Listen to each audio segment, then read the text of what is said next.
work and no play makes us dull pod boys. I'm Matisse Van Rossum, and this little pod of mine, I'm gonna let it shine. I'm Ben Sheets. I am the caretaker for this episode. You've always been the caretaker. I'm Cleveland Mosier, and I'm drinking that red rum. And today we're joined by a very special guest. We are joined by Katie of Lambley Optic. Hi, guys. I'm so excited to be joining you here on the Pod People podcast. And I'm not sure about you, but I've been experiencing all kinds of shining around my recent watchings of the new 4K transfer. Oh man, what a transfer. We all just saw this movie recently on the big screen, which was extremely exciting. Yeah, well, I know you've seen it on the big screen before, Tease. Yes. This is the first time I've actually seen it on the big screen, which was a really cool experience. But even more than that, I know this is the first time you've seen The Shining, period, Cleveland. Yes, I was very lucky and got to see it for the first time on the silver screen. I'm very glad for it. That's the way to do it. Carolina Theater did a great job with the presentation of that film. Everything went off without a hitch, and that new transfer looks so good. Yeah, I've loved every showing they've done. Absolutely gorgeous. Well, for anybody who maybe does not know film history even a little bit, The Shining is a 1980 horror film directed by Stanley Kubrick, starring Jack Nicholson, Shelley Duvall, Danny Lloyd, and Scatman Crothers, and it is an adaptation of the Stephen King novel in which a family heads to an isolated hotel for the winter, where a sinister presence influences the father into violence, while his psychic son sees horrific forebodings from both past and future. And the mother screams a lot. And Shelley Duvall screams a lot. Such a good screen, man. know. So, since you are a first-time guest on our show, Katie, why don't you tell us a little bit about your relationship to horror films and specifically to The Shining? Happily. I will happily share my story with you. I know you're definitely somewhat of a film buff in general. Film buff in general, and it's interesting because I came to horror film kind of in the art house sense, so lots of blood and guts and gore was never all that appealing to me, but the first time I saw Kubrick's The Shining, which would have been at about 9th grade, I thought this is the best film I've ever seen. Not only is it a horror film, but it's a Kubrick, so it has that peculiar aesthetic sense where he's able to apply his genius IQ and his incredible amount of creativity to any genre that he tries. And it doesn't matter how many times I've seen this film. I've seen this film numerous times. This most recent screening at the Carolina Theater, I felt physically ill. I felt like pins and needles all over my shoulders, just absolute terror at this film. And it's amazing when someone can make something that gives you that experience over and over and over again. Because for me, Kubrick is tapping into almost something more like what Kurtz alludes to in Apocalypse Now when he talks about the horror. Something like that baseline of what we don't understand about our own capacities and really having to face whatever shadow selves might be there on the other side of the coin for any particular individual. So it not to say that in my later years I didn't broaden my taste for horror film. I've really enjoyed lots of recent titles that would fall under the folk horror genre. The Witch, super excited about The Lighthouse. That was our last episode. Was awesome. So good. Yeah, it's really good. Awesome. That's really interesting, though, because I recently was watching a little interview with Kubrick's wife. She was talking about how Kubrick explained the desire to make this movie as a movie where it was so scary that people could get their money back if they could sit through all of it without leaving. I don't know if it quite hits that point, but I think it is horrifying, and it's one of the scariest movies ever. And I think what makes it work, going off of what you said earlier, is a lot of the ambiguity of what it's going for, where a lot of, cheaper slashers and stuff like that will almost over-explain the threat in the movie. This keeps it very unexplainable in a lot of ways. I think what's interesting about it too is that though Kubrick is definitely no stranger to horrific concepts, this movie is his only dive into just like a straight up horror film. And I think that he proved that he can fucking excel in that, just as every other genre that he's tried his hand at. His meticulous nature is all fucking over this movie, and it really, really enhances the intensity of the performances and the location as well. Well, one of the biggest travesties when this film originally came out is it just didn't get a great reception. You know, it didn't do super well in the box office. It didn't do super great critically either. Some big publications had some negative reviews for it.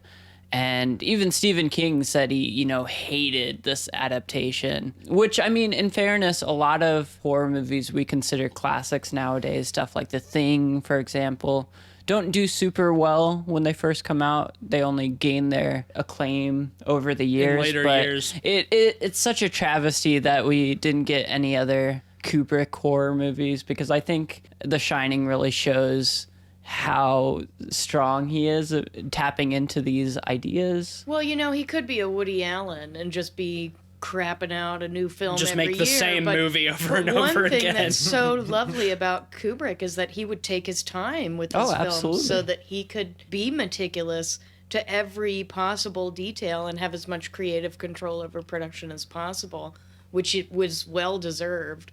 But when it comes to things like critical reception, for me, I just think back to people like Van Gogh. When it's a great artist who's doing something new, people aren't always going to receive that well when it's something that they're completely unfamiliar with. To me, The Shining still seems fresh now. So to be an audience member in 1980, I don't know how I would have been able to handle myself. One of my favorite aspects of this movie is the absolutely fantastic production design. The production design is so meticulous and well thought out. The sets are amazing, and it really adds to the feel of this movie. Yeah, well, all of the interiors were built on a set, and then they used various different hotel exteriors for the outside of the overlook. The one continuity error in the film that I've ever noticed is that the hedge maze does not appear in the establishing overhead shots of the overlook. But other than that, like, the detail it's just insane. And I was reading that Kubrick insisted that they shoot the script in chronological order, so they had to have all of those sets built and lit at all times, to the extent that Indiana Jones and... was it Raiders of the Lost Ark? Maybe? I don't remember the date on that. Had to postpone its development because The Shining took up all of the space at the studio where they were shooting. Wow. They had to completely shut down production of all other films until Kubrick was finished. And notoriously, he said that it would take 6 months, and it took almost a year to shoot. Yeah, well, this movie like is Kubrick does. Pretty infamous for having an insane amount of takes, 40, 50, 80 plus takes for a single shot. Poor Shelley Duvall. The Here's Johnny shot where he breaks into the bathroom, they broke 60 doors for that single shot. 60. That's absurd. But for all her suffering, Shelley Duvall, that awkward, difficult relationship that she had with Kubrick, he's doing exactly what he needs to do to get the performance that he needs out of her, because her screams when that axe is coming through the door, her facial expression as she is losing her shit. Oh, absolutely. I think it's a way to get an authentic performance, much like The Exorcist, William Friedkin shooting a gun behind an actor's head right before they shoot to freak them out, you get an authenticity out of it that's hard to replicate artificially. I'd be curious to know what some of the earlier takes look like and like how they compare. I mean, that being said, like, Kubrick treated Shelley Duvall notoriously horrible. I was about to say, I don't want to justify too much of that. And I won't. She herself, in later years, has said, though it's an experience she would never want to relive, she thinks that she gave the best performance she could because of what he did. So, I mean, at least she feels like it was for a worthy cause. And I mean, her performance is absolutely incredible. I wouldn't wish it on anybody. No, I mean, her hair was falling out. She got so stressed out that she was losing her hair and had to continue drinking water on set because she would literally run out of tears. She was dehydrating herself to such an extent that she could not cry anymore. They had to keep pumping her full of fluids to keep the waterworks going. And it's insane. It's a little meta, you know, that this is what's going on with her character and her husband, and, you know, the most powerful masculine relationship that she has in her character's life is then added to by this relationship that she has with the director. Both abusive power dynamics. Yeah. And, Yeah, well, it really explores the ideas of even outside of the events themselves, you still see kind of the lasting effects of stuff like abusive relationships, for example. And that kind of plays into the whole idea of the Overlook Hotel. And a term I like concerning it is kind of hauntology. And what I mean by that is, you know, even after the horrible events of the Grady family years ago, you know, they cleaned it up physically. The memories and the ideas and the artifacts of that still exist in the Overlook itself, you know, and the whole idea of that plays into the idea of, you know, Jack hitting Danny once, and even though he, you know, brushes it off as not a big deal or an accident, the lasting artifacts of that and the tension of that continues through the relationship with the three of them and kind of comes to a front in the film. Sure, it's like a resonant trauma. Absolutely, exactly. The trauma experienced in that one moment had its resonance in the whole family dynamic. Even Shelley Duvall's character is making excuses for Jack.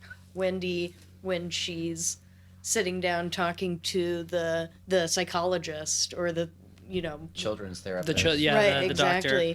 It's like, oh, well, you know, it's just one of those things that can happen in any family. Yeah, she literally says it's one of those things. Like, you know how it is. Yeah. You know, sometimes your husband, you know, gets drunk Gets a little and too drunk and dislocates your toddler's shoulder, you know. It's just one of those things. But I think it's an interesting perspective or an interesting angle to think that an event charged with that kind of energy doesn't just happen and go away in the moment that the time it has passed, that it has an impact, almost like it gets soaked into the collective unconscious of whatever person or place. Well, and I think it's reflected so brilliantly with the Overlook itself and how it's shot. In so many of these sequences, you know, it's shot with a really wide angle lens. The characters are small in the frame and you just get so much of the environment and the Overlook itself, and you see kind of the shadows and the emptiness of it, and you're really left to ponder not only the characters but the environment and the events that have happened without them being there. If I had to summarize so much of this film into one word, whether it be the framing of the hauntings, the dialogue, the scenery, the cinematography, I'd use the word organic. And it was something that surprised me on my first viewing. This film is so steeped in pop culture. I unfortunately saw like the homage sequence in Ready Player One before I saw the actual film. God. And Christ. I know. I regret the hell out of that. But now I'm just thinking back at like me watching Ready Player One and thinking like I could have just been watching The Shining. Then what was I doing with my life?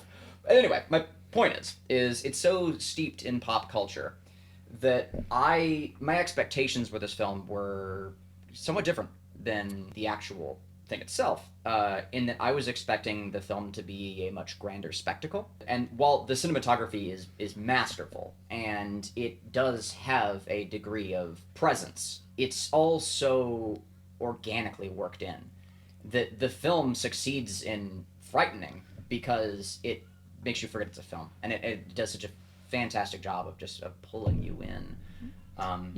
And organic is definitely the word. It's so atmospheric too, you know, like you really feel the atmosphere of the movie. And I think part of the reason it does that so well is you get so many long tracking shots, you know, exploring the overlook, moving from hallway to hallway, kind of getting every nook and cranny as, you know, Danny rides his trike, things like that. Sequence too.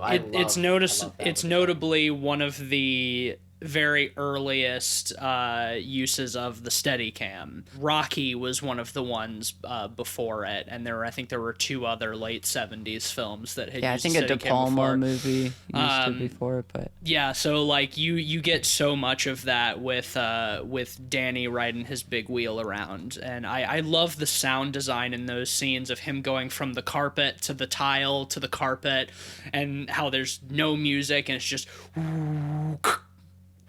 Totally immersive. yeah, it's so good. it's so tactile. Yes. 100%. And one of the things going off of that I really love about those long shots are obviously all of this is a soundstage, a very elaborate soundstage. Extremely elaborate. Considering Kubrick's attention to detail, a lot of the layouts of the Overlook itself in terms of interiors lead to a lot of impossible architecture. Right. You know, hallways that would go over top of each other, or you know, windows to nowhere, things like that. The architecture and it really doesn't make sense. Yeah, it really emphasizes kind of this labyrinthine design, which works perfectly between the hedge maze and mirrors the hedge maze. the Overlook itself. And I think it really disorients. Oh yeah, and it's never something that you your attention is drawn to. Yeah. Like all of the little impossible architecture elements, the windows, the hallways that overlap,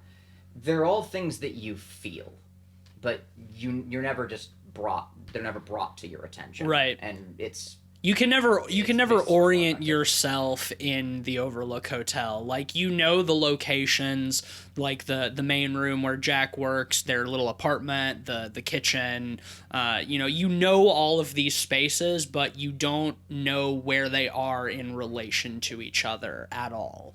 Other than okay, this one's upstairs and this one's downstairs. But how do you find it? I love how invisible it is, though. Yeah. Because until I was watching other people break down that concept of all of the invisible, doors leading to nowhere, or the incomprehensibility of the space, that's just something that's felt as an audience member. Yeah. This is one thing I love about Kubrick's filmmaking, is that there's nothing on the nose about it. all sleight of hand. Unless Well, it's the characters don't get lost.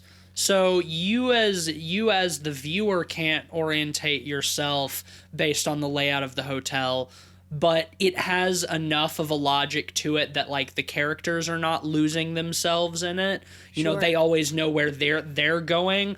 So it's like you feel like you can sort of latch yourself to them. It's like, okay, I'll be all right. I'm not going to get lost And I because at definitely- least this person knows where I they're going. definitely do. When I think of how my mind works It's an through the Ariadne film, thing. it follows very easily because there's an almost excitement at the beginning. The idea of having this huge space to yourself that's full of nothing but possibilities. I mean, Jack's excited because he's going to have the most ideal working conditions that you could really want as a writer. Right. His wife is ultimately taking care of all of the things that he's been hired to do at the hotel. So he's got this huge space. Everything is laid out in such a beautiful and kind of grand way. But then it starts to close in. The limitations, even of such a big and elaborate and aesthetically pleasing space, start to... It's almost like you start to see the cracks. Like The Shining itself, this psychic power or whatever, starts to build little bits of doubt. Suddenly you're Absolutely. not quite sure where you are or where it's going. Well, that's one of the things too. I think a lot of the biggest horror moments in the movie are from, that comfort being stripped away from you. For example, going back to the trike scene in the hallway, when Danny turns the corner and suddenly there's the two girls Right, standing but up there. to that point, are you not like right there with Danny, Exactly. a kid on a trike, thinking Right. I've got this whole hotel to be on my what did you call those? Big The wheel. Big wheels? Yeah. Yes. That's like the dream, is to have that kind of freedom. Oh, and 100%. then Until- to be there with him and then hit that corner and the girls are there at the end of the Right, hall. you realize Ooh, the dark yikes. side of freedom. It's like, oh wow, no, there's some paranormal freedom that's happening here. Well, that is like, that's a great parallel to make with the woman in the bathtub in room 237. When Jack goes to investigate, she appears as like a beautiful, young, sexy, naked lady getting out of the bathtub, and it's like, well, that's appealing to his desires for more freedom, to get away from like the quote unquote nagging of his wife, though she's not nagging at all. She's being completely is she not like the most passive? she's so completely reasonable with him, but he's so hostile towards it. So to be presented with this momentary temptation, the freedom, like you said, from like what is binding him before, and then to have that be taken away in a really horrifying fashion when she becomes a decrepit old corpse. It's fantastic. Yeah, whether it's the thrill of childhood or the allure of like a succubus sort of entity or the family dynamic, the film does an exquisite job of perverting those elements. Yeah. And it understands how to give you the beauty and the wonder of it first before the subversion takes And place. it's great, and it's needed too, because it is a horror film, but it has an extremely low body count for horror. 2 people die in the entire film, and one of them is Jack at the end. Spoilers for one of the most famous movies of all time, obviously. I didn't know what half of those and- spoilers. Right, I mean, right. You can't, One of the like, things not- too is it's not full of blood and guts. You No. know, outside of the elevator sequence. It is, I which is love literally that. full Yeah. of blood. But it's just blood. Yeah. It's not attached to any particular body. That, to me, is one of the most horrifying sequences Right. I have ever seen in cinema. Because I think in this most recent viewing, I made the connection that blood was almost representative of all the bodies that came before. That's exactly what it is. What's off screen, and just how many people. It's exactly. representative of all of the death that the hotel has seen. Fun little trivia thing on that. That shot was only the 3rd take, which people would be like, oh, wow, Kubrick only did 3 takes and then he was happy with it. It took 9 days to reset between each take. Oh my God. That's insane. So it actually took a month of working on just that, almost a month of working on just that shot. I feel like I'm salivating. And they took it on like the- idea of being able to do that and just really dig To in fill an get elevator just with the- blood. just Yeah. the right wave to come out of it. Oh, it's so good. The way it comes out and hits the wall and bounces Yeah. back over to the other side. Heavens to bits. The reason they didn't use the first couple of takes is because Kubrick said it doesn't look like blood. Really funny. Well, one thing I wanted to talk about with the scares, just going off of what we were talking about earlier, is I think Kubrick has a really interesting approach to the scary moments in the movie. Instead of showing the scary moments themselves in sort of a jump scare format, almost every time we have a horrifying sequence, he shows the reaction of the character before we actually see what they're looking at. And I think that's really fascinating. It almost forces us to put ourselves into that emotion They do that a lot with it primes Danny. you really well. They do that a lot with Danny's visions. Yeah, that yeah. You'll see like the horror on his face before you really see anything particularly horrifying. Well, that paired with the punch-ins that they have, I think this movie has some of the best executions of punch-ins of any movie, because all the rest of the movie is at such a wide angle that when you get those punch-ins on, for example, Danny's horrified expression in the break room, they have so much more punch to them. It really emphasizes the fear in his face, even before we see, he's looking at the girl standing there. Yeah. And it's so refreshing because you have to think, too, that everybody else, like, it was late 70s, like in 1980 is what you said. When right? the film came out, when it yeah. came So out. it was in production In the for 70s, yeah. 79. Like, everyone else is doing those, like, horrible, like, heavy zoom-in shots at the time. And I'm just imagining, like, how poor the effect would have been. Yeah, punch-ins are one of like super dramatic punch-ins are one of those effects that are so overdone that they're comical now. But I agree with you that in The Shining they're not.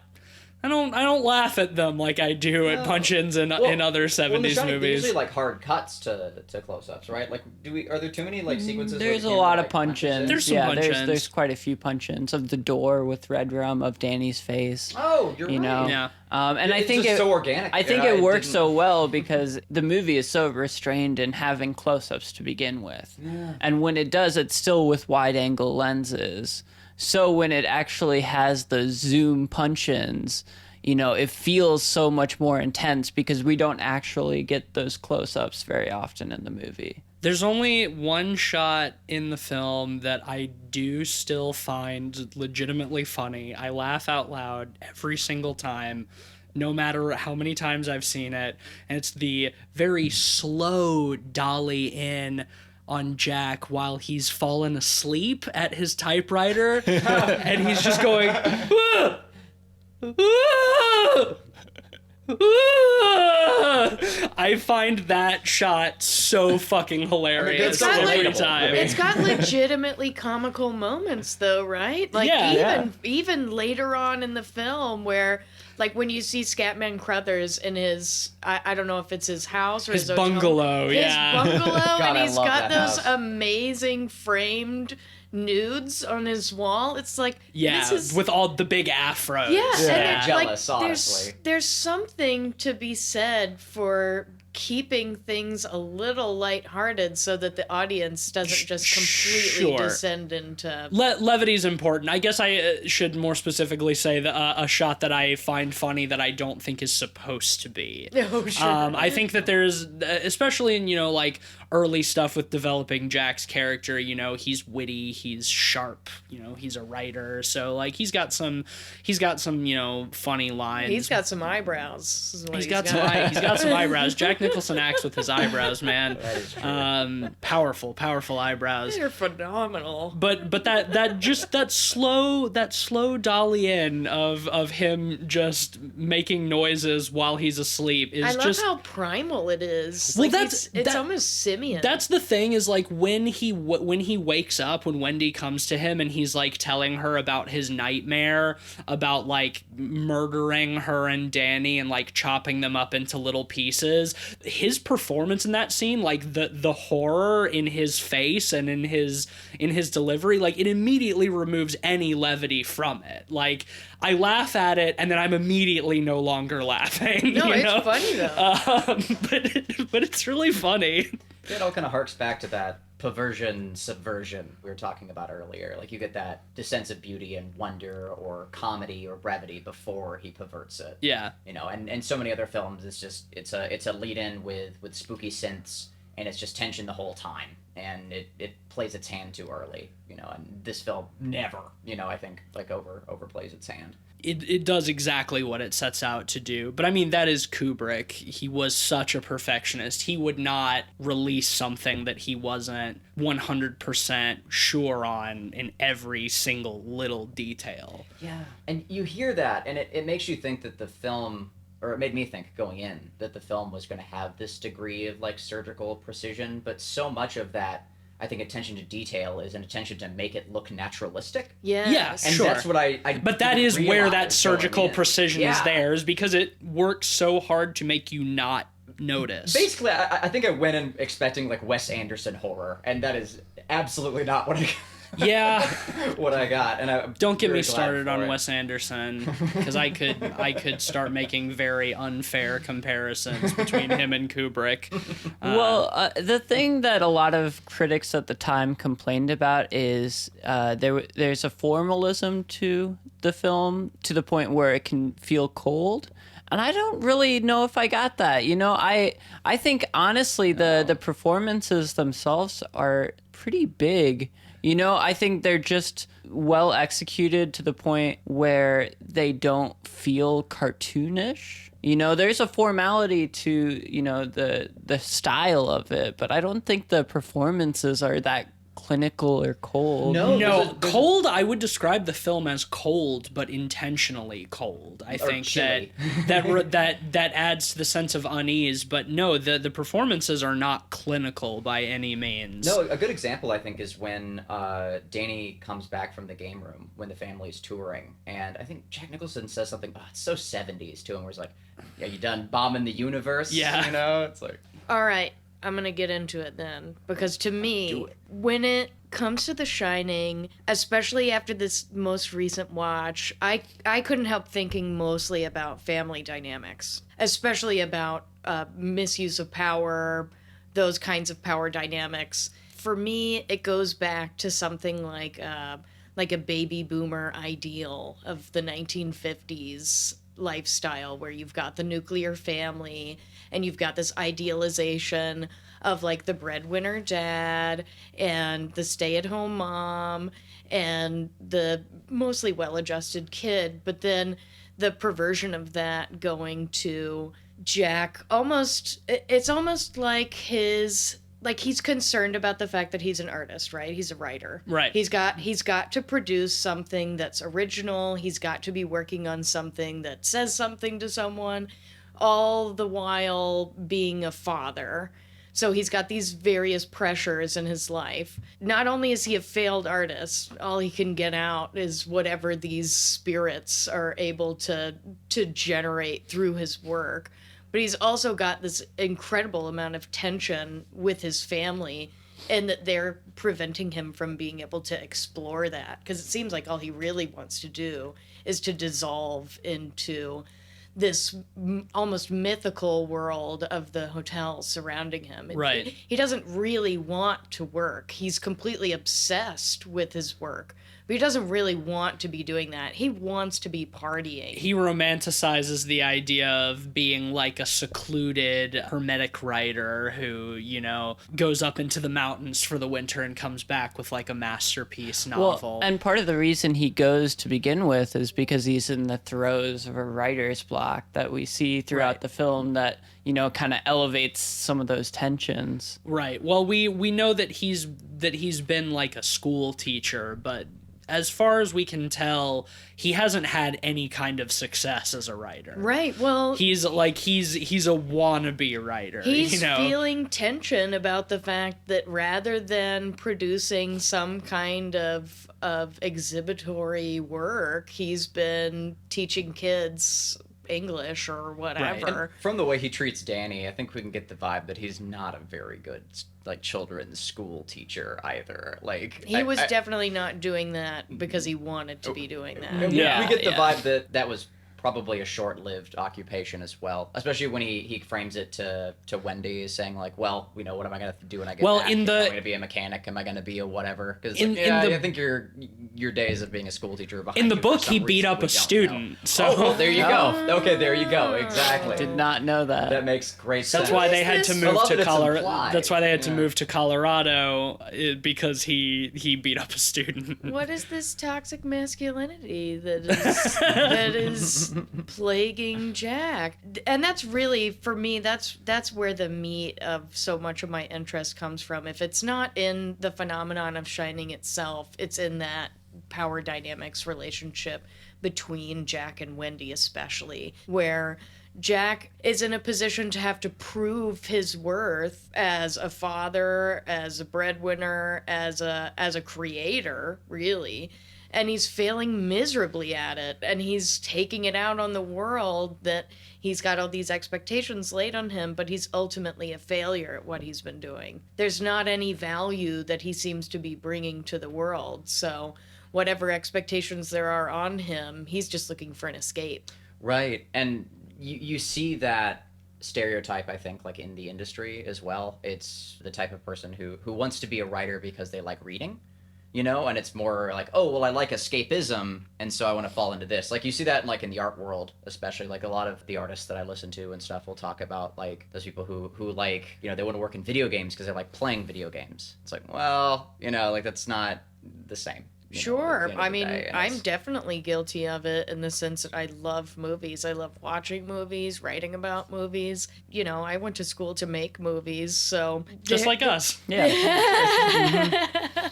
Well, it's a world that, of course, you want to be a part of. And none of us are making movies. Right, exactly. Here we are recording this podcast. Right, here we are, people listening to us talking about movies. I'm still active in the film community. Here I am talking about film. This is our contribution to the film community right now. Right. Well, the key difference is you're still doing, right? Well, and that's I think, different from... There's always, you know, what does it mean to be doing? I mean, we see what Jack has been doing. We see pages and pages and pages of all work and no play. Makes Jack a dull boy, which I read earlier today that Kubrick typed all of those pages in his spare time offset for just like weeks at a time. Just like in his spare time, he was just typing all work and no play makes Jack a dull boy. What an incredible human being.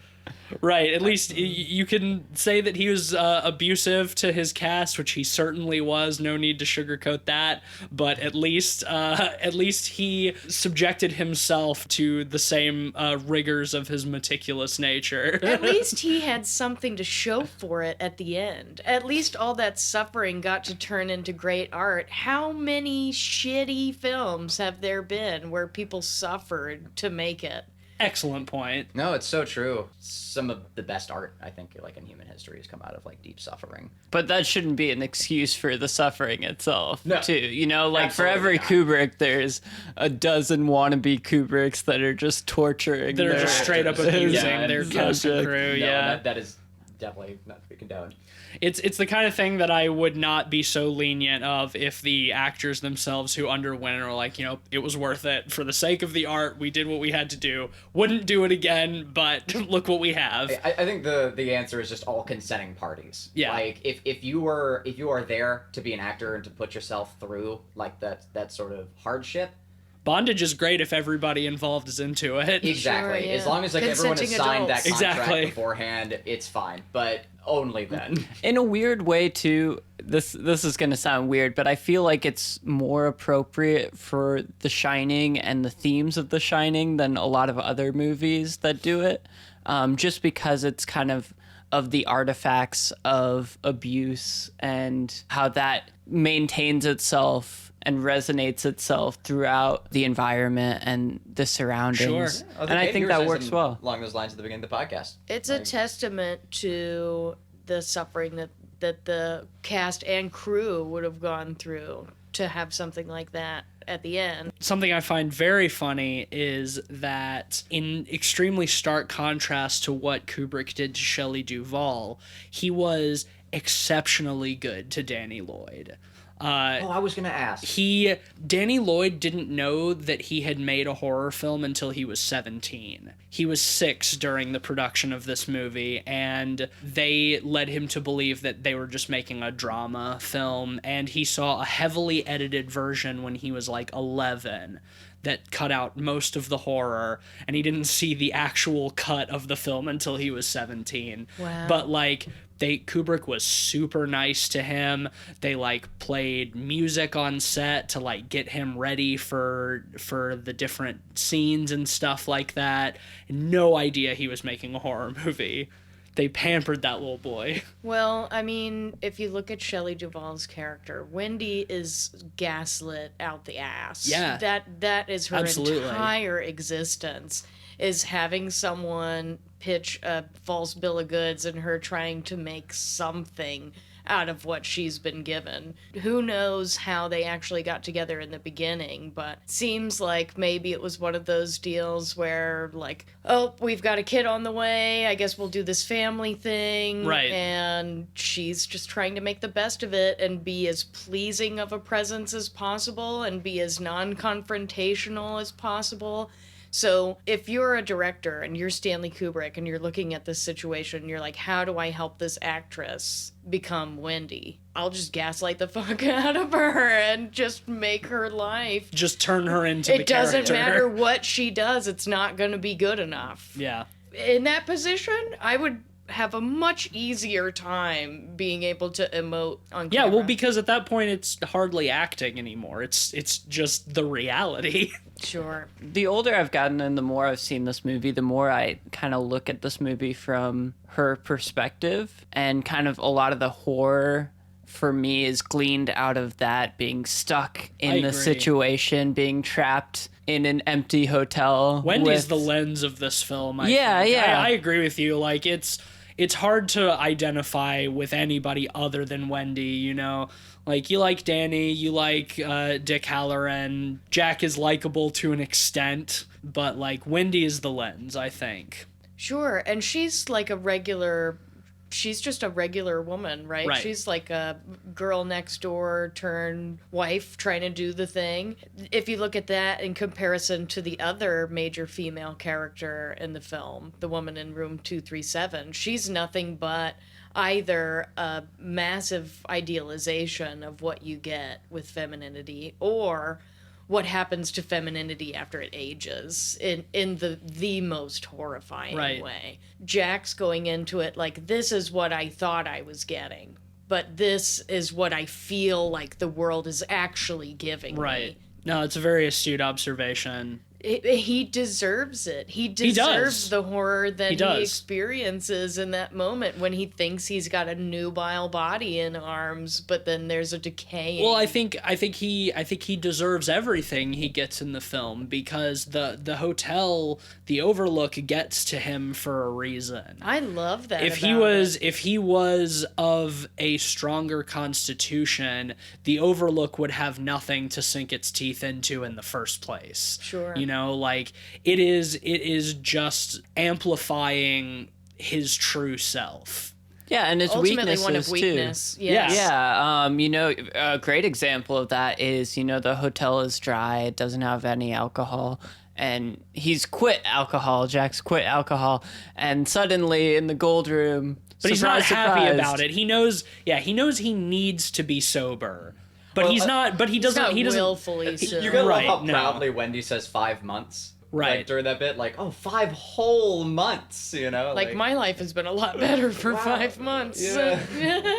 Well, It's and just, like, but I and mean, she- but she it says, probably like, this hasn't, because praise he's probably towards been him. way more irritable Oh, yeah. coming off of not having alcohol for 5 months. Yeah. And that's what he Also, like, says it's when just 5 months? Like, when he has his that, first, like- but to him that's a long time. Oh, yeah. Because when he has his first drink, or quote his ghost drink, he says, like, here's to 5 whole months on the fucking wagon, you know?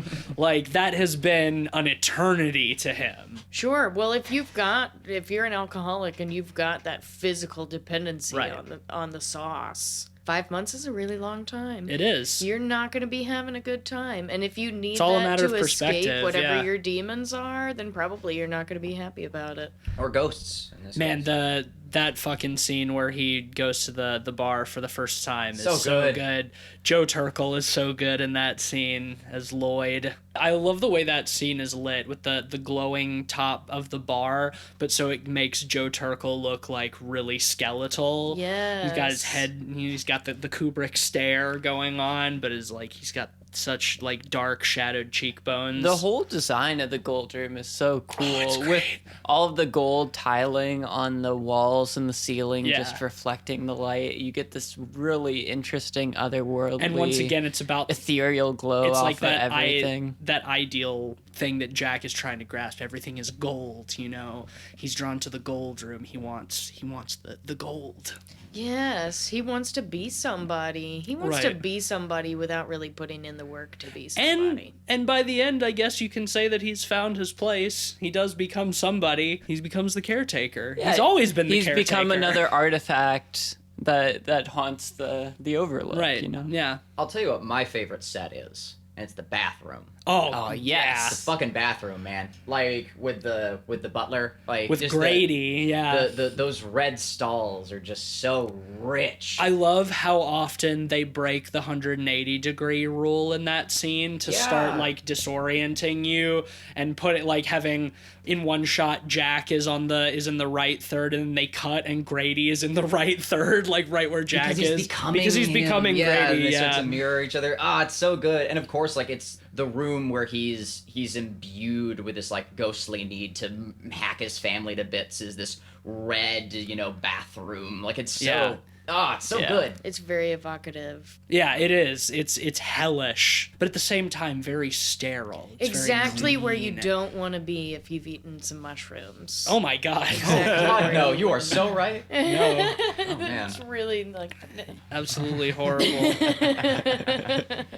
One thing I want to mention is the music in this movie. What a soundtrack between Wendy Carlos and Ligeti. yes. It's just so evocative and horrifying. They did an entire electronic score for the film and the only thing that remains is the theme. Really? Yeah. Well, I know that score. Kubrick had a good relationship with Wendy Carlos because she did the Clockwork Orange soundtrack. Right.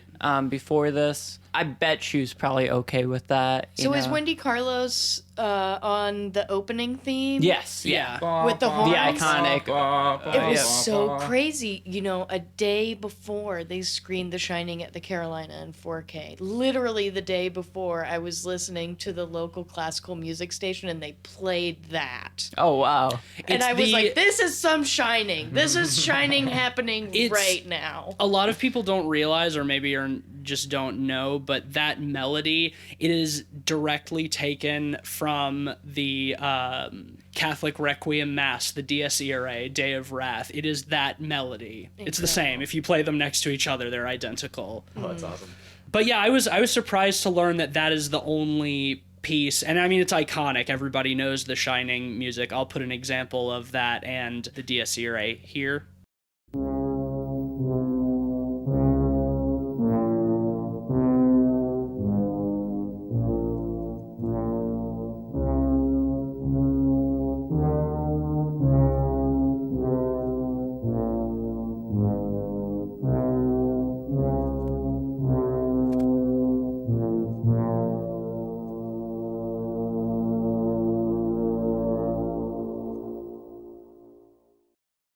Dies irae, dies illa, solvet seclum in favilla, teste David cum Sibylla.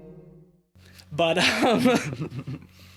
I was really shocked to learn that there was an entire score built around that, and that's the only piece of it that was actually in the final cut of the film. I'm gonna have to give that a listen at some point. Yeah. That's just my curiosity so piqued if it is accessible. hope it is accessible somewhere. I didn't delve into that more, but I would be so curious to hear what the rest of that original score was written for that film. Absolutely. With the same aesthetic of that theme as they fly into the Overlook. That does bring me to my one question, I guess, critique that I do have for over this movie, and that is why turquoise font? 70s, 80s. I guess so. I like it. It's iconic. It's unique. You don't see it in any other movie, really. It's readable. That's all I care about, really. It just struck me as weird. Like I was just like, why this like neon turquoise font? Like that was, Cyan. and that's literally my one. I don't know if there's a reason for it or what. Like the only other like sequence in the movie that has like turquoise or like that's sort of centered around that is the succubus. Like that scene is very 237, yeah. Even that would be much more of a green heavy Yeah. blue green. I feel like Like a teal. Yeah. Seafoam. If anything, That was it- more seafoam rather than the titles, which would be closer to If it. anything, it might be just to separate itself from any color palette in the movie itself. That's what because I would Each think. color palette is so evocative in the movie. You know, having the title separate kind of. I would say disparate. Like, Honestly, it's- I have a strange kind of appreciation for it just because like the rest of the film is so grand and like it's fucking Kubrick and everything about it is you know so meticulously crafted for the credits to just be so plain and understated and just like a crawl of just like turquoise font words. I'm into you know, it doesn't feel like Kubrick trying to be like, look at this, it's flashy, The Shining. Or even like, look Yeah. how sophisticated. Right. Well, I mean, you it's don't just need, like it's so understated don't need- because the film says everything it needs to say. Yeah, and you don't need flashy credits when you have one of the flashiest shots in the movie. Yeah, that helicopter shot is wild. I'm sort of thrown by it because like the turquoise just stands out to me so much. It was just like that sequence though is just so fantastic. I've heard that you can see the helicopter reflected in the car, but There's a a shadow. There's a shadow from a misframing right at the very beginning of the shot. I've never really noticed it. Yeah, I didn't notice it. Is it Colorado? Where is that shot? So there are That- several. The hotel has several buildings, one of which I've actually been to. Well, I'm curious about the mountains. That was in Montana. They also sent a team to get shots over the Rockies in Colorado where the film is supposed to take place, and they got the footage back and it was really uninteresting and they didn't like it. So yeah, that opening shot where they fly in over the lake in the mountains is, I believe, Montana. Well, there's also Montana or Wyoming. There's a lodge in Oregon. Well, yeah, Mount Hood. Yeah, Mount Hood, which the I've been to twice, exterior, actually. yeah, the exterior of the Nice. overlook is in Oregon, Yeah. but the opening shot is in Montana. I'm not sure if any of your listeners will have heard of On-Set Cinema, but there's a guy in North Carolina who has the Myers House in C and does on-set cinema screenings of films where they were shot. And Whoa. Oh, really? he's doing The Shining at the spot in Oregon. the lodge? Mount the Hood. Timberline Oh, Lodge. Timberline I Lodge, think? yeah. No, I went snowboarding there. It was an It's- awesome experience. It's like December 1st, I think. I was Really? so That would be upset. It's wild. right. Oh my God, it's like kill. within days of my birthday. 'Cause, like- and I was like, oh Yeah, man. it's crazy. Timberline Lodge doesn't look anything like the Overlook on interior. No, Like, the design Sure. of the interior of the overlook was pulled from like 5 or 6 different hotels. and Timberline is massive. Like it is it's a very large place. But I mean, the that's interior a is pretty an open. incredible establishing shot. I mean, what better way to show your viewer where they're going to spend the next 2 hours? Like, here it is. Oh yeah, and the drive And look at how onto it. look at how remote it is too. Like that's what that opening shot really does well. Is like, man, they're way fucking out there, and once that snow comes in, you are trapped. that is isolation. You right are there. you are Donner partied, as they even mention on the drive up there. Yeah. heard it on the television. Yep. So one thing I do want to talk about, because I think we've gone a lot into what we like so much about the film. Like you mentioned at the beginning of the show, Ben, Stephen King famously hated this film. Despite the fact that he was in very close contact with Kubrick for the majority of its production. Stephen King has since come around on The Shining and admits that he was harder on it than he thinks it deserves. But, he's obviously in promotional shit for Dr. Sleep. This is an interesting topic that I think it's good to talk about because I think you're the only one who's read the book out of us. Yeah, have any of you other guys Yeah, read? no. Okay, I haven't read it. Unfortunately, I wanted to before this podcast, but The Time novel to the novel is great. It's one of my favorite Stephen King novels. I understand Stephen King's chagrin a little bit because I don't think it is a very faithful adaptation of the novel. A lot of the events occur similarly. I think the best way to look at it is just a separate entity. They're both great and they do different things very well, but there are some pretty major changes between the book and the film, one of the most notable ones that Stephen King particularly harped on is that he didn't think that Kubrick really captured the idea of the Overlook as not just a haunted hotel, but as a sentient being, as a force of pure evil created by all of these horrific experiences lingering and coming together to create an intelligence. What do you guys think about that? Having only had access to the film, how does the Overlook come across to you? I think that concept comes over strongly between like the elevator full of blood and the way it's shot, with it being so environment heavy, full of the shadows and emptiness of the hotel. You're brought to think of stuff like that naturally, I think. Would you say that the kids' film Monster House is a more accurate, I think, adaptation of The Shining? No, it's not. It's not nearly such a literal thing. The hotel doesn't, grow arms and teeth and start chomping. But like Cleveland, you've just read It recently, and you know how Stephen King's kind of thing is like a place becoming an entity. Yeah, and how the man loves him some Indian burial grounds. And yes, which is stated in both the book and the film that the Overlook was built on an Indian burial ground. I mean, like, It has that. Pet Cemetery, of course. That's the whole thing. Pet Cemetery. The whole premise. We have the Overlook is set on an Indian burial ground, as well as a number of his short stories. Yeah. There's enough imperial colonialism to go around, right? Yeah, Oh, yeah, for yeah. sure, absolutely. Yeah, for sure. Stephen King, he finds things that he likes that he does, and he reuses them. Well, it totally resonates for me, because if you think about something like a more indigenous First Nations perspective on nature or energy, Right. it's definitely more akin to like a pantheistic or animistic point of view, where there is this energy and there is this other force that's connecting everything. That becomes malevolent by willfully desecrating it. Absolutely, Right. yeah. Those like tenets are like pretty strongly held in like Shintoism and stuff as well. That same idea of like a naturalistic holy place, and how it can be corrupted if it's not like cared after. Right.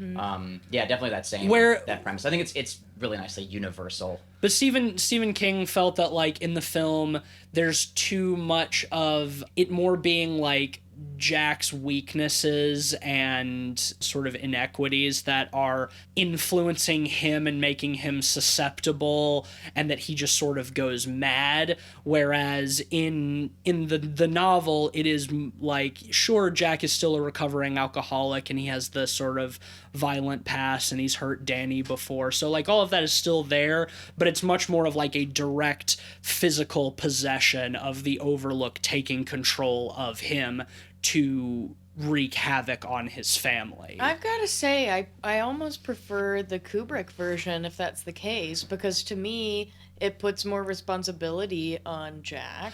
For the film, I agree with you. I think I love the way that it's handled in the film. Well, to me, he's like a stand-in for masculinity generally, circa Sure. 1980. So it was a much better way of actually criticizing the way masculinity and femininity were expressed, or how those energies and power dynamics played out and socially in the film, because you have that responsibility placed on the character of Jack. That's an excellent segue into the next bit that Stephen King didn't like, is he thought that Shelley Duvall's character, Kubrick's adaptation of Wendy, was far too misogynistic a portrayal. She's very different from Wendy in the book. Wendy is much less passive and meek in the book. She is Sure. much more self-determined, and Stephen King really had a problem with how helpless Wendy is. I think Stephen King maybe in that sense is a little more innocent than Kubrick. Almost like he's not quite as I think that's absolutely the nihilistic. case. Well, it's cool. Like, I think that either like incarnation of Wendy like could be believable, but I think that her weakness is such an apparent, like from the get-go, is such an apparent flaw in her character. Like through that, she allows her husband to be abusive, and these are all things that are definitive like flaws in a character, and that opens us up to care about her more. And to be more worried for her, and to also just associate with her, because we've all forgiven people when maybe we shouldn't have. Sure. Well, We've all felt powerless to change a situation or felt trapped. Yeah. And I think if she'd been on a pedestal, it wouldn't have been as powerful. Well, I don't think she was she's not on a pedestal so much in the novel, but she's definitely more self-determined. She's not more idealized. She's not afraid to take action against Jack's will and stuff, like when the storm comes in and like Danny has his experience with the ghost woman in the bathroom, whereas in the film she's like, we should take the snowcat and get Danny to a doctor, and he's just like, no, we can't do that, and she's just like, oh, okay, Jack. Yeah, I mean, like, I see where he's coming from with that, but at the same time, the way it's structured in the film, it streamlines it really well. The book is, 1,000+ pages? No, it's not as long as it. It's more like 400 pages, 400, I think. 500. Yeah, it's Still, average even novel then, length. you come across the difficulty of condensing that into Sure. a film. You're always going to lose something from that. And I think the approach of streamlining it through Extremity. extremity and the helpless entrapment of the situation works well with the themes that Kubrick is going at. And I don't think it would work quite as well if I mean, I love Shelley Duvall in this. I think that one of the more endearing aspects of her character and a more satisfying part of the ending is that she succeeds despite her helplessness. Well, she takes her power back a little bit. Oh, 100%. Yeah, there's more of a hero's journey in that. Especially once she realizes that Danny's maybe been really harmed. It's like, no, this is it. I'm not taking your shit anymore. Well, and the thing is like she doesn't have like a super like triumphant moment at the end where she kills Jack or something, or like pulls Danny out of a situation where he's about to die, but she does still, despite her helplessness to really do anything in the situation, she still fights and she still succeeds and wins. Yeah, she whacks him over the head. Over the head. Yeah, he tumbles down the stairs. Like, yeah, she definitely has like an arc there, because she wasn't necessarily capable of that at the beginning of the film. But she has to learn to become capable of that it's to good save because her child, and that's so much more effective than her just being powerful from the beginning. It's good too because I think that Jack's undoing is his own, as it should be. He dies because he goes out into the maze after Danny and gets lost and freezes to death. He's not undone by anybody else. It's once again, it's his own undoing, just like everything has been in the film so far. Yeah. It could also be seen as like a punishment by the hotel. Sure. It's an outdoor labyrinth, just like the Overlook is. And One of the- warned too if he doesn't get away with it this time. Another one of the big differences between the film and the book is that there is no hedge maze in the book. Rather, there are elaborate hedge animals that move. And there's a really... Hold up. That's What? really different. There's a really horrifying scene in the book that is extremely scary, where like Jack is just out like tending to the grounds, and there's like hedge lions, and he starts like looking back over his shoulder and seeing that they are like now looking over at him, and he goes back to his work and he turns back and they're like closer and they're like taking predatory like crouching positions, that the hedges are like moving in to attack him when he's not looking. It's very like Weeping Angels from Doctor Who. One question I had for you, since you've read the book. Yeah. Have you seen the 97 adaptation? No. It was a made for 3-part miniseries from 97, which was produced by Stephen King. Yeah, and it was intentionally way more faithful. I've heard it's not very good. I've heard though. it's not good either, Yeah. but I've heard they have very bad CG hedge animals. Well, that's why the hedge animals did not make it into the Kubrick film, is because he thought that there was no way that he could do it that wouldn't look stupid. Oh, and I mean, in 1980, I agree he's wholeheartedly. right. So they did the hedge maze instead, which I think beautifully mirrors how labyrinthine the Overlook is. The stuff with the hedge maze is great, and Jack Nicholson getting lost and dying in the hedge maze at the end is great. I also read that a lot of that snow, that fake snow that was in the hedge maze, they also used on Hoth in The Empire Strikes Back. Shot in the same really studio. funny. To If capstone, only Jack Nicholson had a tauntaun.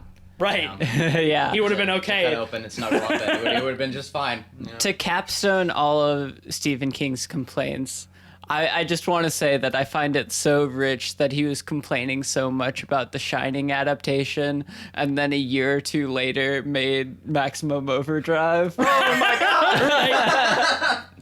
back and listen to our episode on Maximum Overdrive. It was a blast. No, I mean, that's the thing.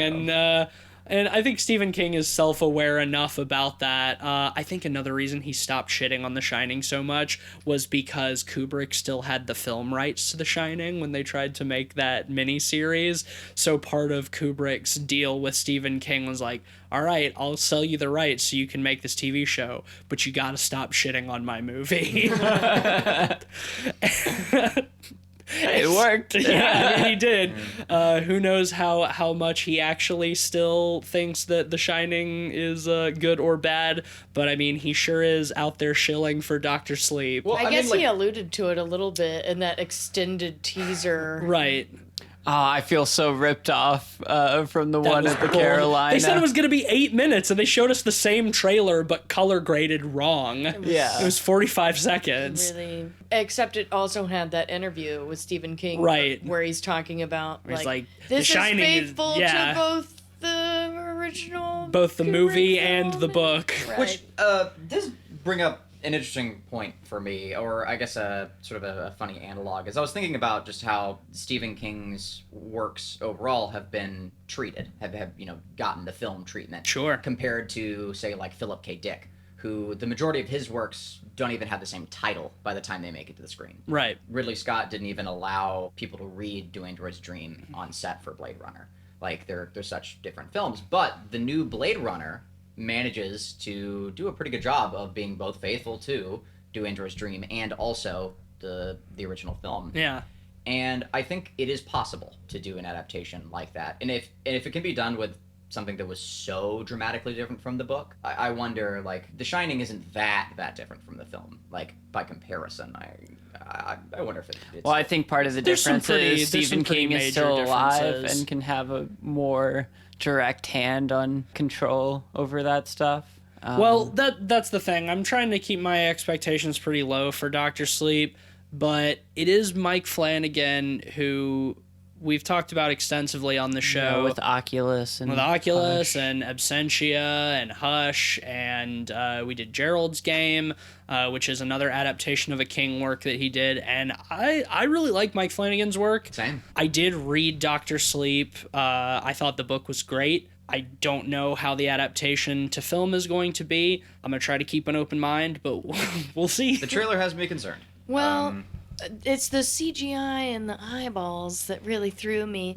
But It's got just like the hedge CG. maze thing. Like you were saying that the eyeballs, like the glowy eyes and stuff, is in the books. Yeah. But the hedge maze stuff is in the books too. You see, like in The Shining, and like that's I don't know. I watched that trailer and I thought anime. You know, it was just like or like X-Men or something very comic booky. You Well, know, the- like Yeah, glowing it did eyes. look a little bit more like a comic book. to And me. I wonder. I think there's I going to love be... comic booky stuff. And I love anime. I'm- Who's to say? I'm But- concerned how the villains in this movie are going to be depicted, because I think they're very scary in the book, but if done wrong, could be goofy. Yeah, I'm and definitely condensed down to a read it. Sparks film length. Do you think they have enough time to do that well? I think so. Dr. Sleep is not a terribly long book, not longer than an average novel, 300-400 pages. So I think it can be done. I like that Ewan McGregor's in it. I like him. Oh, so he's so good. he'll be playing grown-up Danny, so we'll see how that is. Well, it brings me back to one of the things that's actually my favorite things about Kubrick's The Shining, which is just that concept of shining, just that ability Yeah. of particular minds to be able to communicate through space and time in that kind of a way, and to be able to get those visions. Well, that's what Dr. Sleep does. Is Dr. Sleep develops on the concept of The Shining. That is like its main focus. I'm really excited about that. Which is cool. Like I know in the trailer they've been making a big deal about him going back to the Overlook, because they have to be like, it's a sequel to The Shining. But like, a lot of the events of The Shining are not particularly crucial to Dr. Sleep. Like it very much stands on its own as a single story, though it does end with them going back to the site of the Overlook. So I'll have to wait till the end? In this case, probably not. Who fucking knows? Well, in the book The Shining, the Overlook gets blown up at the end because Wait, what? The main reason he's hired is because it has like an ancient boiler system to heat all of the rooms that has been around since like the early 1900s. Okay. So every day at certain times he has to go down to the boiler room to like release the pressure so it doesn't build up too much. What you see Wendy doing ultimately when they're... The one time, yeah, that's the only time the boiler is even like mentioned, is you see her doing it at one point in like a throwaway scene. But so the idea is that like the Overlook possesses Jack not only as like a means to do mischief, but also because it needs him, because he has to release the pressure in the boiler. So at the end, when he's like really trying to kill Jack and Wendy and Danny, the Overlook that is controlling him forgets about the pressure building up. So in the chaos, it explodes. I'm just imagining the movie ending with Wendy and Danny slowly walking away from the Overlook as it explodes, like Rambo. And so that's how Jack dies in the book, is in the explosion. He tries to go down to release the pressure, but it's too late and it blows up. So in Dr. Sleep, in the book, the Overlook is not there anymore. It's just the site where the Overlook used to be. But as we saw in the trailers, the Overlook is definitely still there in the movie. So he's got to go back and wander those old halls, and they're probably going to do way too much member this. They were copying shots. That's what makes me more nervous than anything, is that, like I said, Dr. Sleep stands on its own merits. And I'm afraid that this film adaptation is going to try too hard to be a sequel to The Shining. Well, and that's the thing. It's such big shoes to fill as a direct sequel. Even, going back to the Overlook and getting those same, locations, you're not going to get that same pristine color palette. We already saw. It's much darker. I am a little concerned at the idea of there being a sequel to a Kubrick film. That's not a Kubrick film. That's the thing. I've never seen the follow-up to 2001. Me either. I've avoided it. Because I just thought... I didn't even know there was one. Yeah, 2010. 2010. Christ. The year we make contact or something like that. Yeah, that's the thing, is like, I think Mike Flanagan is a very competent, talented even director, but you're just standing up to Kubrick, It's like Casablanca 2, play it again. Sam plays it again. Even worse than that, I mean, I feel like you run the risk of tarnishing the original's legacy in some way. Yeah. It's easy to ignore it if it's bad, but it's still on the records as I think that's being out not going to there. happen. I think based on the title alone, that won't happen. People will be like, Dr. Sleep, is that another Well, yeah, X-Men that's movie? a good point. It's not titled The Shining 2, but The Shinier. in the trailers they make The Shinier. In the trailers they make damn sure that making no it's secret. the Oh, sequel well, they play to The the Shining. theme and all of it. Yeah. Right, yeah. And Red Rum is all over every internet ad for it. Right, yeah. Oh, and Ewan McGregor's so cute. I'm going in with an open mind, knowing that I like Mike Flanagan and I like Ewan McGregor, and I just hope they do the book justice. But Hey, we already know that Ewan McGregor can do trippy horror sequences really well with like Train Spotting and stuff. So. Right, we'll see. We have been going on for a long time. I think it's probably time to rate The Shining. We got off on a tangent about Dr. Sleep. Yeah, and I mean, at this point, I feel like it's almost a formality because I think we all know what we're gonna rate this movie. Yeah, Oh, well, man, but we yeah. have a wild card of our guest. We rate things around here out of 5. Half stars are fine, or pods as we call them. But yeah, I think this is gonna be a mostly a formality. It's a 5 out of 5 for me. Yeah, it's a 5. It's one of the greatest horror movies of all time. I do want to shout out. There's an amazing album by the artist The Caretaker called Songs from a Haunted Ballroom, inspired by this movie. Check that out if you like this movie, because this movie is near perfect. The turquoise font at the beginning, half a star. Sorry, guys. No, I'm kidding. It's 5. I was gonna say half a star, like 4.5, or like you're giving this film a half a star because of the title. It's the first thing you see in the movie. Like you know? I might It just- have it's to the go entire slasher film on you right now. No, 5. It's 5. Well, what's your honest rating, Katie? All right. Well, I feel like I should preface it. You don't have to give it a 5 just because we did. I feel like I have to preface my rating with this because to me, the most powerful element of the film is that it's not just a haunted hotel. It's a haunted hotel that's been frequented by the best people. It's the most powerful people possible. Multiple presidents have stayed there.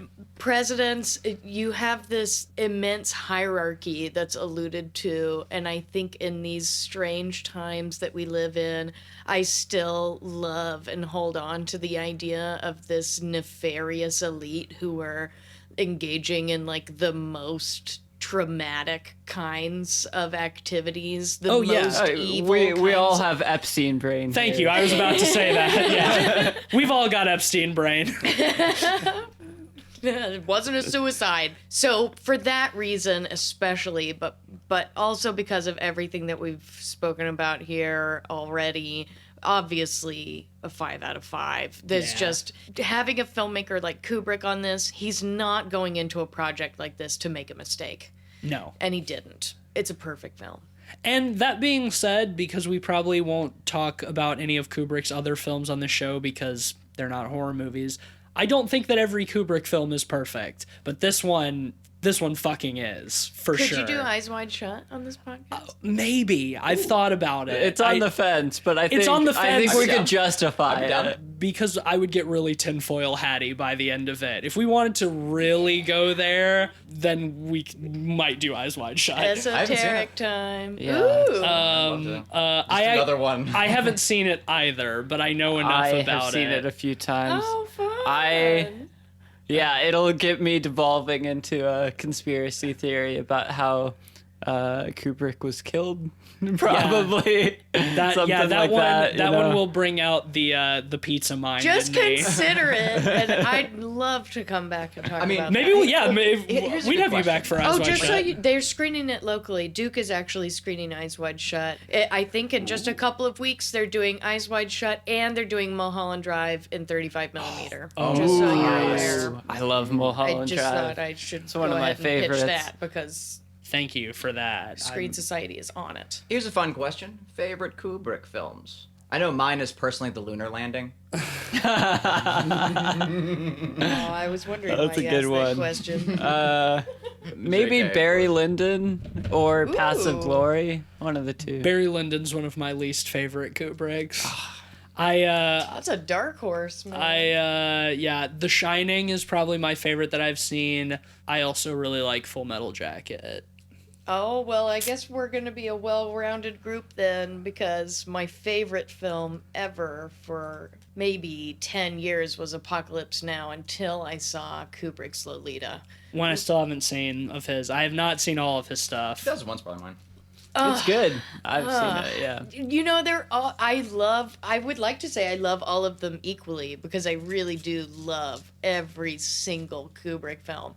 But when I saw Lolita for the first time, I think it was like a dam that broke inside my head, and I just couldn't get it out of my head. And there's something about Kubrick in black and white, because he was a photographer before he was a filmmaker, his respect for chiaroscuro and gradation in the frame, it just, I had never seen anything quite like it before, and it was revelatory. Also, Peter Sellers as Claire Quilty was incredible. James Mason. I mean, it's an amazing cast, a really well-crafted film. So it really is hard to say, though, because, you know, you bring up 2001. Oh, my God. Yeah, it almost depends on the day of the week. I could easily say The Killers, 2001, Doctor Strangelove even. Oh man, hold on. I might have to change it.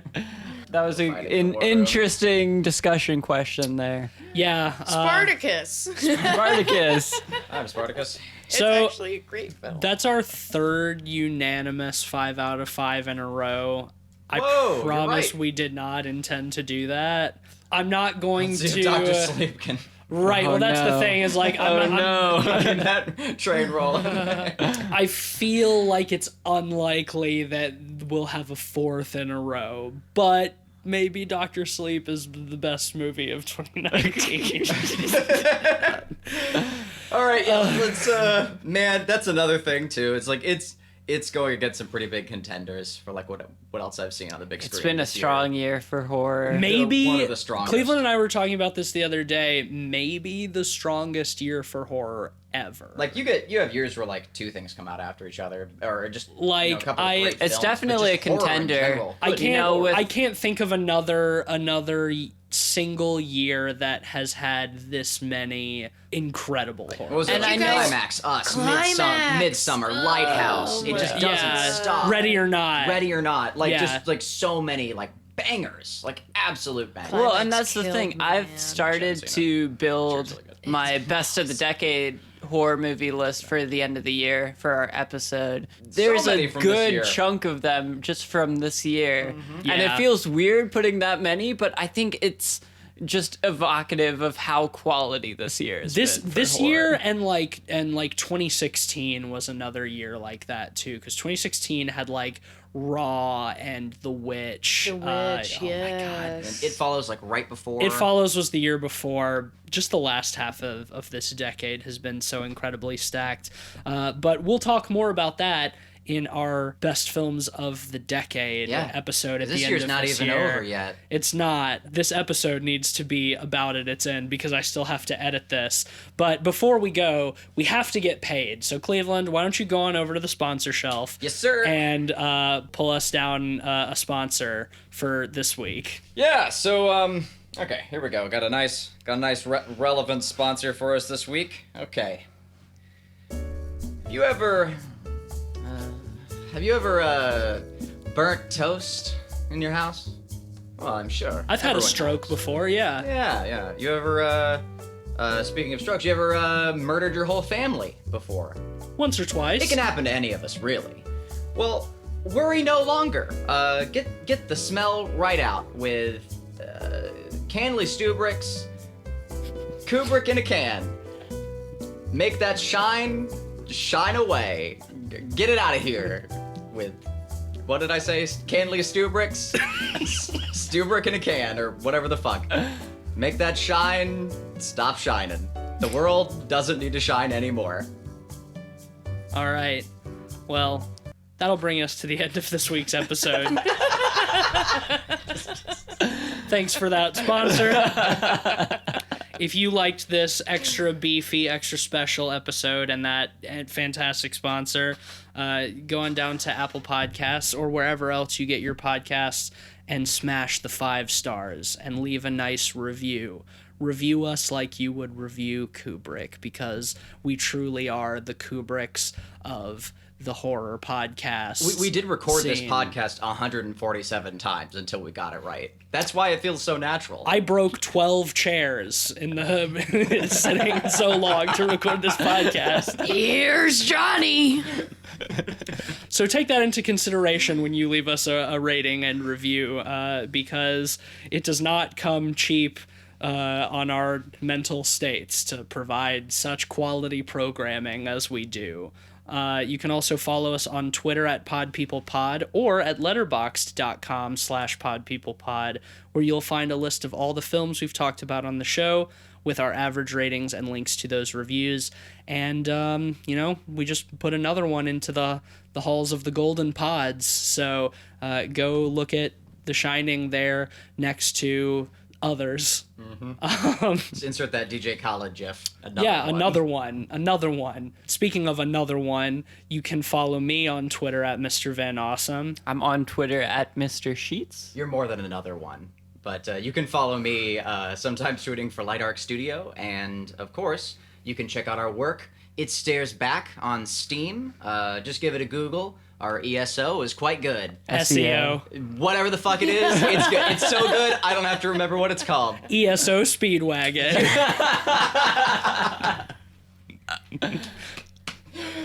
You get it. Katie, do you have anything that you would like to plug where people can find you or Shameless not? self-promotion? Yeah, absolutely. All right, cool. You've earned it. Hey, it's been so fun to be part of the Pod People podcast. You guys are great.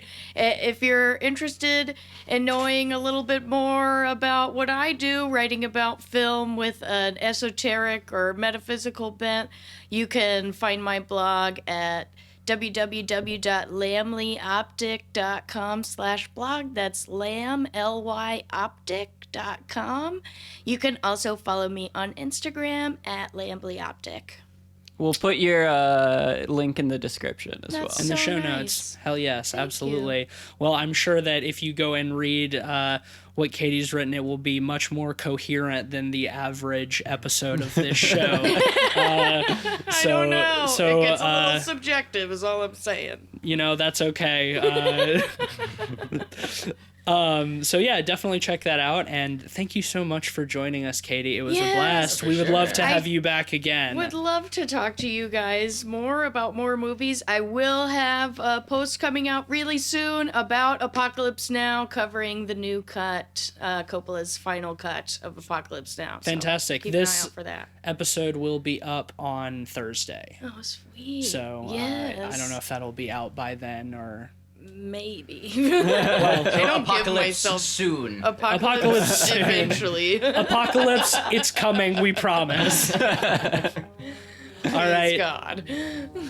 Well, thanks everybody for listening. And just remember that if you're going to chase your son out into a hedge maze, maybe put on a warmer coat. Bring a thread.